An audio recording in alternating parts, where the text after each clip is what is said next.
2-litre jars of beef tallow, so I've ended up with 20 litres. And we go through about 20 litres of coconut oil a year, but that's really expensive. If I buy it wholesale and buying a 20-litre drum, I'm paying about $10 a kilo. But if you were to buy it from the supermarket, it can range from $15 to $20 a kilo. So I still have my coconut oil, and I use that for baking and things that I don't want to use a beef fat or a stronger flavoured fat for. I buy the unrefined coconut oil, so it does have a strong coconut flavour. But I would use that in sweets, for example. But I'll use this for cooking meats and for like a savoury pastry. But today I'm going to show you 6 ways that you can use your beef tallow.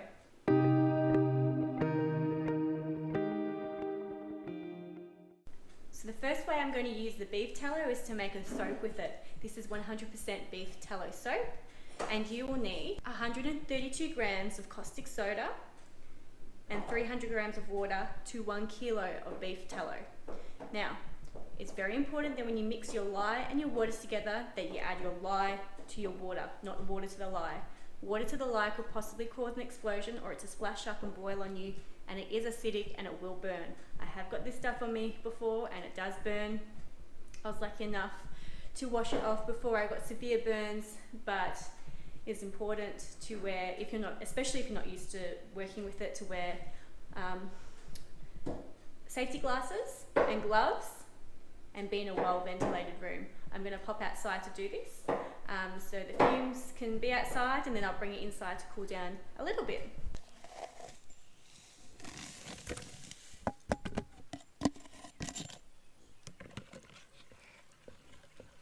Once this goes clear, I will begin to make my soap. If you want to learn how to make castile soap or liquid castile soap, I'll leave the links above for you. For the soap, I want to melt 1 kilo of tallow.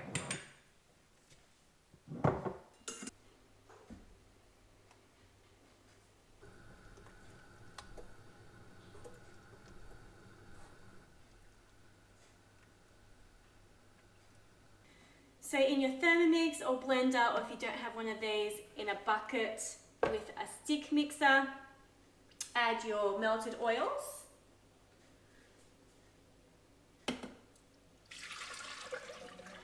Now you can usually melt in the Thermomix, but my heating function isn't working at the moment, so I have to get it fixed.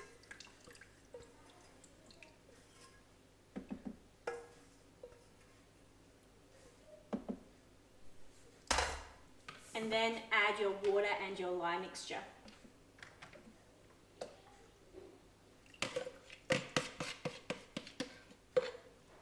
And then you want to mix this together until it comes to a trace.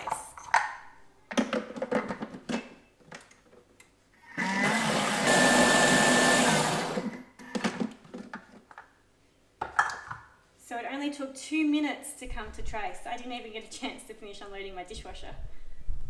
You can see that it's become beautiful and creamy. And if I get my spoon, you can see that it leaves a trace at the top of the oils. Now to pour into your moulds. I don't reckon this will take long to set. I'll probably be able to pull them out of the moulds today. But you won't be able to use it for 1 month until the lye and the pH settles down. And then some people say that the smell disappears in 3 months. Now, it's not very strong in smell for me. I can smell the lye, but I can't really smell the tallow. So I'm going to try and use this at 1 month and see how I go smell-wise. But I think we'll be right. It's only been a couple of hours and the soap is already set. There you have it.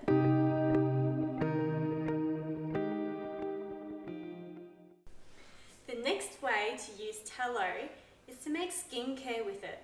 Whenever I garden, I get really dry hands.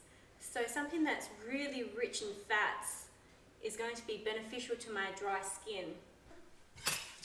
For this, you will need a 1/4 cup of beef tallow,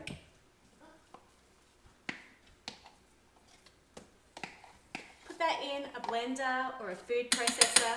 If you've got a stick mixer or a magic bullet type thing, You can even use a stand mixer, something like a mix master.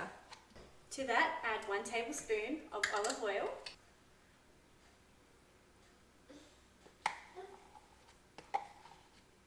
And some essential oils to scent. I'm going to use 8 drops of patchouli, 10 drops of bergamot, 5 drops of sandalwood, 12 drops of rose, 5 drops of jasmine, 4 drops of cinnamon, 4 drops of litsea, 4 drops of vetiver, 2 drops of ylang ylang, 5 drops of rose geranium, and 18 drops of vanilla. If you're using a Thermomix, give it a quick blast.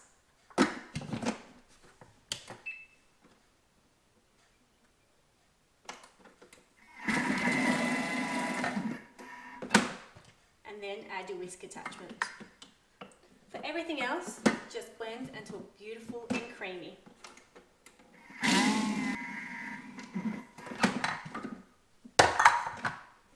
And there you have it, luscious hand cream.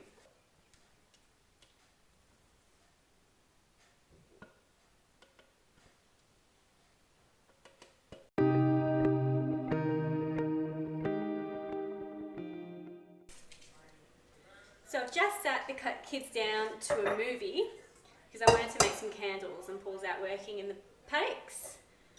So another use for tallow is making candles with it, and the ratio is 50% beeswax and 50% beef tallow. So I'm just going to measure that out now and then get it on to melt. So I've melted my beeswax and tallow together.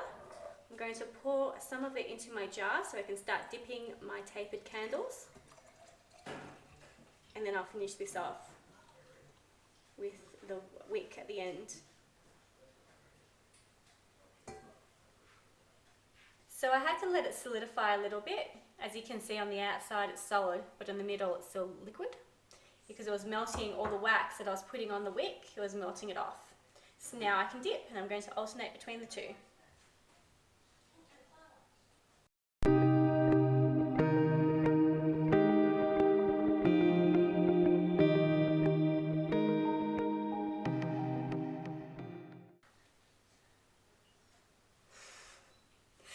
Not the most attractive candle I've ever seen.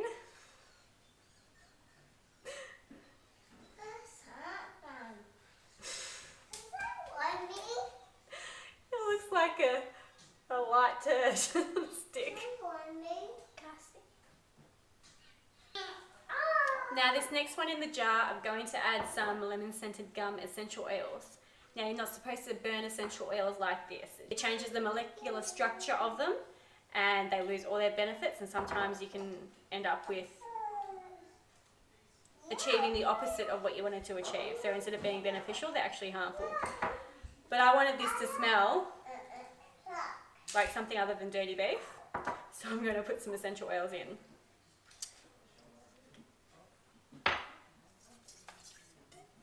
Smells much better. So what's in there? Some essential oils. Why are you bending that like that? So it doesn't go everywhere. Doesn't move. Because I need...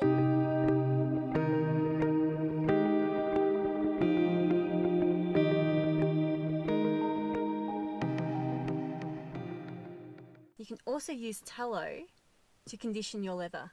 I'm just using the leftover beeswax and tallow mixture from my candle that all burnt out. Just get a bit in a cloth, mush it up a bit, and rub it in.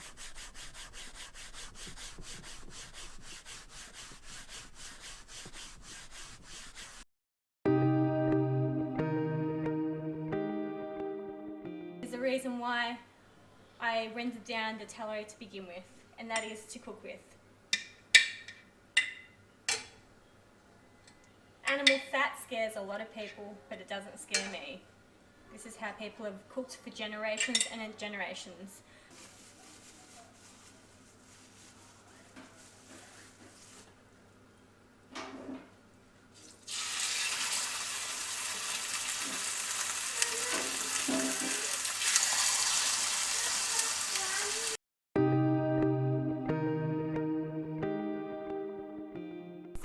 the final use of beef tallow. Now, this one isn't inside the house. This one is a man's use for tallow. What's the man's use for tallow? Flux. So this is the radiator out of the good old farm hack, and it had a big split through here. Last time I soldered that up and then put a bit of araldite over it just to make sure, and it's actually held in pretty good. But this time I noticed that it come out here, someone had already put some sort of silicone or some sort of rubbish on here, but it must have split at the underside of the tank, between the tank and the core. And the core is still pretty good at this moment, so we'll just try and solder this back up and get it working again. Before you solder, just need to clean everything as clean as possible, so then you get a good contact.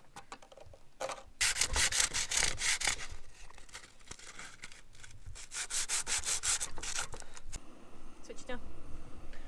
Normally you'd use a oxyacetylene torch, but this is all I got. So did the job last time. Just got to heat up the surface as much as possible without melting it and turning it into a liquid mess, and then heat the solder up and feed it in. So I've already put the flux paste on there. Or the tallow.